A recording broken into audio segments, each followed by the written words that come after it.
ভাই ও বন্ধুগণ, আজ আমরা এমন এক কিংবদন্তিকে নিয়ে কথা বলবো যার অর্জনের কাছে সচিন টেন্ডুলকার কেবল একজন শিক্ষানিবাস, যার ঝুলিতে আছে হাজার হাজার কোটি রান, 50-100টা সেঞ্চুরি আর 15টা বিশ্বকাপ। জাস্ট ইমাজিন, 15টা বিশ্বকাপ এক হাতে জেতানো বিশ্বের একমাত্র এবং সফলতম অধিনায়ক আমাদের সবার প্রিয় মোহাম্মদ মিথুন সাহেব। এতদিন আপনারা জানতেন আইসিসি বিশ্বকাপ হয় 4 বছর পর পর, কিন্তু মিথুন ভাইয়ের জন্য মনে হয় আইসিসি প্রতি মাসেই একটা করে বিশ্বকাপ আয়োজন করত। তো এত বড় একজন লিভিং লিজেন্ডকে অপমান করলেন বিসিবি পরিচালক নাজমুল ইসলাম। ঘটনা হয়েছে কি, বিসিবি পরিচালক নাজমুল ইসলাম হুট করে বলে বসলেন ক্রিকেটাররা পারফর্ম না করলেও তাদের বেতন বন্ধ হয় না, কিন্তু তারা দেশের জন্য কিছুই আনতে পারে নাই। ব্যাস এই কথা গিয়ে লাগছে মিথুন ভাইয়ের একদম কলিজায়।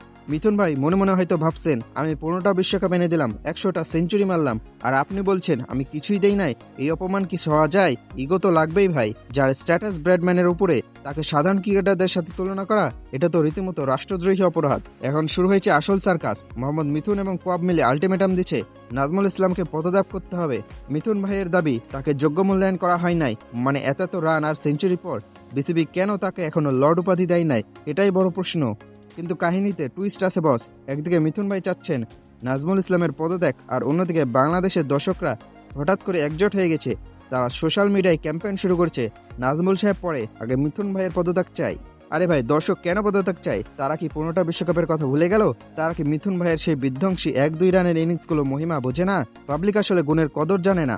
অবস্থা এখন এমন যে মিথুন ভাই প্যাড পরে রেডি, কিন্তু নাজমুল ইসলাম চেয়ার ছাড়ছেন না। নাজমুল সাহেব ভাবছেন সত্যি কথা বলছি, তাতে এত ইগো কেন? আর মিথুন ভাই ভাবছেন ক্যারিয়ারে হাজার হাজার রান করলাম, তবুও সম্মান পেলাম না। বিপিএল শুরু হবে কাল, কিন্তু মাঠে বল গড়ানোর আগে এখন ইস্তফা খেলা চলছে। এক পক্ষ বলছে ভোট বাঁচাও, অন্য পক্ষে বলছে সম্মান বাঁচাও, আর সাধারণ পাবলিক বলছে ভাই দয়া করে আগে আমাদের ক্রিকেটটা বাঁচাও। তো ভাইয়েরা আমার, শেষ পর্যন্ত কাজ যে টিকবে, মিথুন ভাইয়ের 15 বিশ্বকাপের ইগো নাকি নাজমুল ইসলামের কড়া সত্য কথা?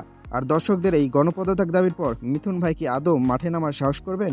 আপনারা কার পক্ষে, সেই 100 সেঞ্চুরি করা কাল্পনিক মিথুন ভাইয়ের পক্ষে, নাকি সোজা সাপটা কথা বলা নাজমুল সাহেবের পক্ষে?